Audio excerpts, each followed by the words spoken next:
Assalamualaikum warahmatullahi wabarakatuh. Kembali lagi bersama kita untuk membahas terkait tentang materi yang ada di mata pelajaran pendidikan agama Islam dan budi pekerti untuk kelas 10. Dalam hari ini kita akan bersama-sama untuk membahas terkait tentang yang namanya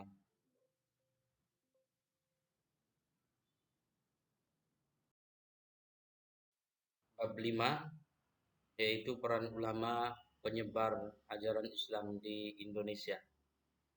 Ini salah satu bab yang ada di semester 1 yang harus dipahami oleh siswa kelas 10 dalam pembelajaran pendidikan agama Islam.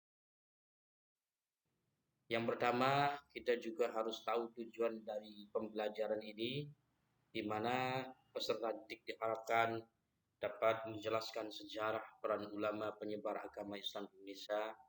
Kemudian peserta didik juga mampu menganalisis sejarah dan peran ulama penyebar agama Islam di Indonesia.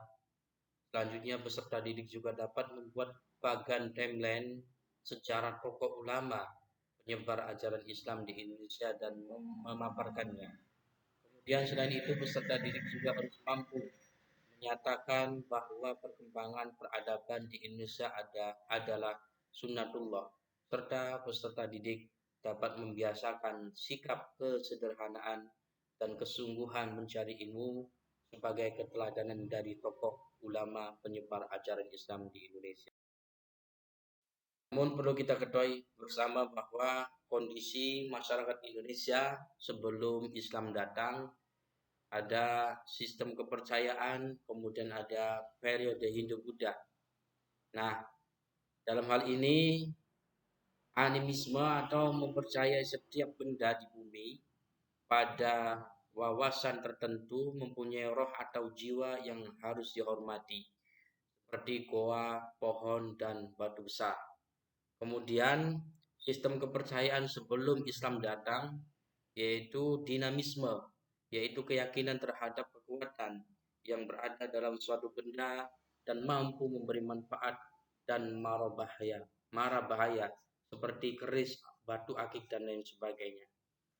Selanjutnya, periode Hindu-Buddha ini menjelaskan bahwa diperkirakan hadir sekitar abad ketiga Masehi, kebudayaan Hindu lekat dengan kasta dan Buddha, menekankan pada moral untuk menuju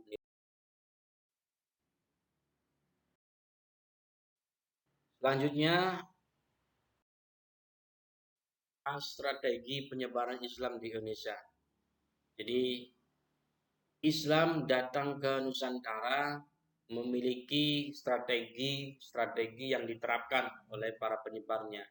Yang pertama melalui perdagangan, kemudian melalui pernikahan, melalui budaya, melalui pendidikan, politik, dan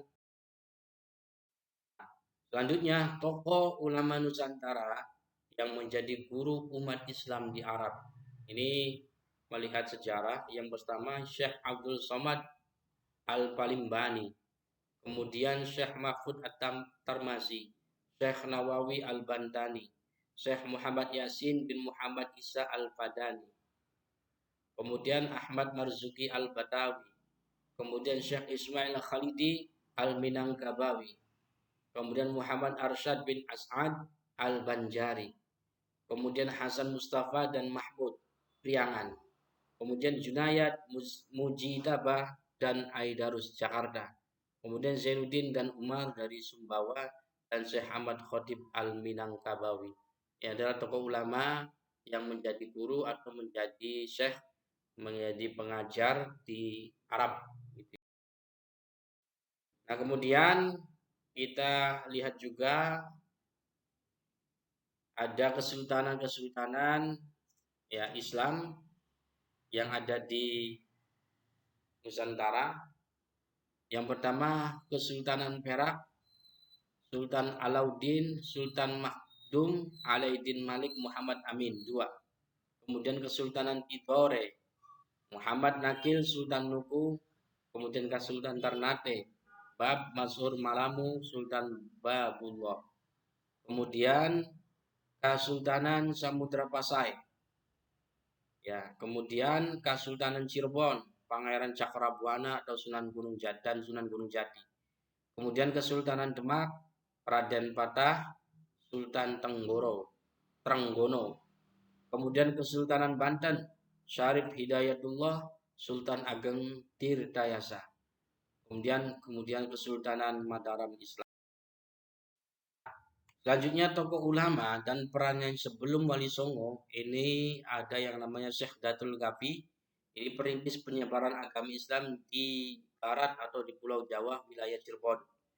Kemudian Syekh Maulana Akbar ini berperan penting dalam penyebaran Islam di Pulau Jawa, khususnya daerah Kuningan, melalui pondok di desa Sidapurna. Kemudian ada Syekh Jumadil Kubro, saudagar terkenal yang berhasil menyebarkan Islam di daerah Campa. Beliau juga dikenal sebagai guru para wali di tanah Jawa. Kemudian ada Syekh Kuro, ulama penyebar Islam terakhir sebelum Wali Songo. Beliau juga guru keislaman di Kesultanan Malaka dan pendiri. Selanjutnya diteruskan oleh kelompok Wali Songo dan peranannya.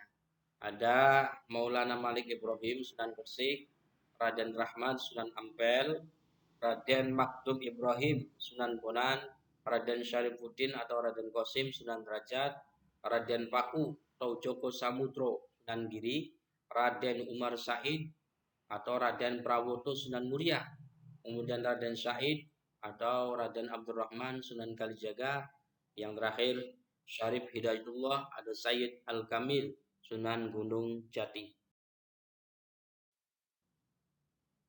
Hasilnya rangkuman, sebelum Islam masuk, masyarakat Indonesia telah memiliki kepercayaan animisme, dinamisme, dan agama Hindu-Buddha. Masuknya Islam di Indonesia didasari oleh beberapa teori, seperti teori Gujarat, Makkah, dan Persia. Kemudian Islam menyebar ke berbagai daerah dengan strategi yang beraneka ragam, seperti perdagangan dan pernikahan. Selanjutnya penyebarannya pun dilakukan secara langsung atau tidak langsung. Wali Songo salah satu kelompok penyebar yang paling berpengaruh di. Assalamualaikum warahmatullahi wabarakatuh.